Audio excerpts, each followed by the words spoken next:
Morning, this is our daily English lesson coming to you live from my living room.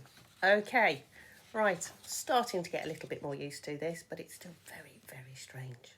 What are we learning today? So we're going to carry on with our non-chronological report, and you are going to be using a range of cohesive devices within and across sentences. Cohesive devices, what are they? What is cohesion? Cohesion, very simply, is what links your writing together. It's what makes it flow, okay? Those are the key things that cohesion does. It makes it sound like a piece of writing rather than a list of sentences, okay? And it all links, so one bit joins to the next. It might be joined within the sentences. You wouldn't say, I like strawberry jam, my brother skateboards. Or you might, but it wouldn't flow. There wouldn't be that continuity, that thread running through your writing, and that's what we're looking at today. So I've done the hard work for you. Normally you'd be having to think of all the things that provide cohesion, but I've listed some of the cohesive devices that we use. So, repetition. Not repetition because you can't think of another word, okay? That's bad repetition. Good repetition is when you use it precisely to draw attention to that, okay? Or to make the link from one sentence to the next. Next is adverbials. Adverbials, they crop up all the time, but they're fantastic. While something was happening, we could do this. We've got the links there straight away. You're showing the relationship between different things. When this was happening, we did that. While we were waiting, before this happened. Okay, so it's all to do with linking things, pulling them all together into one sentence. Conjunctions, magic little things, make your writing flow so much better than lots and lots and lots of simple sentences. We've got the simple conjunctions, or the ones that we use, the coordinating conjunctions for compound sentences, your and, but, or. But the real magic comes from your subordinating conjunctions. Because, while, during, until, when, there are countless ones, and you're really good at using them. So make sure they're in your writing. You naturally use them when you talk. I've just done it. When you talk, you naturally use them without even thinking. So try and make your writing follow how you could talk. And the last two, synonyms and pronouns. We should be using them all the time. Synonyms, words with the same meaning, so a different word but the same meaning. That's what you use to avoid bad repetition. Okay? Synonyms.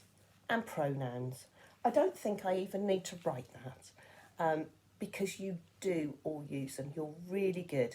Just be careful that sometimes if you're talking about somebody by name, you can tend to use their name over and over and over again. But maybe, think about how you could change that slightly. Right. I haven't got a vast amount to say to you today, you'll be pleased to know. On the work that I'm sending you, there is a model text. And again, I've done your hard work. I've highlighted just 3 examples of where cohesive devices have been used, okay? You can use this as a model text for your writing. I'm just going to read it to you. This is about the banded lumipod beetle. I want you to listen to how it flows. There are many hexapods, six-legged creatures on Pandora, including a great number of insects. One such insect is the lumipod beetle. This beetle, repetition, has 6 jointed legs which carry it across the ground at an impressive pace. It has a thick exoskeleton covering its broad abdomen and thorax and protecting its retractable bioluminescent tail.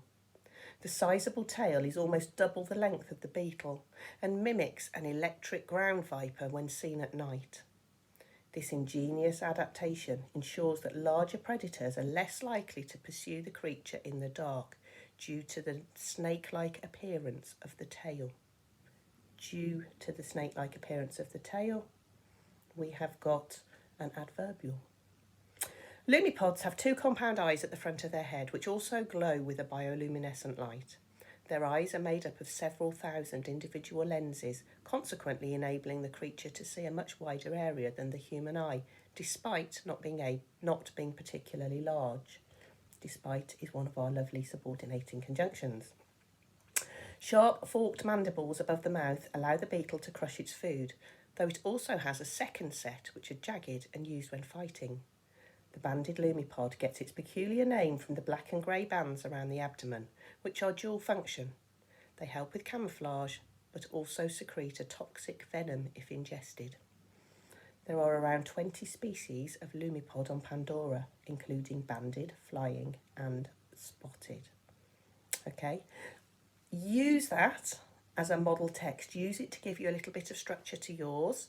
You are writing one paragraph again, and this is about the anatomy, about the body, about how your creature is made, your hexapod. Okay, so it's going to need a really cool name. You've got 6 sentences that you wrote yesterday about it when you did your drawing, which I hope you enjoyed. So just think about, really focus on using conjunctions and adverbials to create the cohesion. Don't just list me the 6 sentences. Okay, when you've finished, I want you to do one more thing. I want you to find a little bit of self-improvement. I want you to find one thing and just jot it underneath, something you think went really, really well. What was really successful in your writing that you're going to make sure you keep doing? And one thing that you could improve, okay? And then improve it. Right, okay. Have fun writing about your hexapod, and there'll be another English video for you tomorrow. Bye, guys.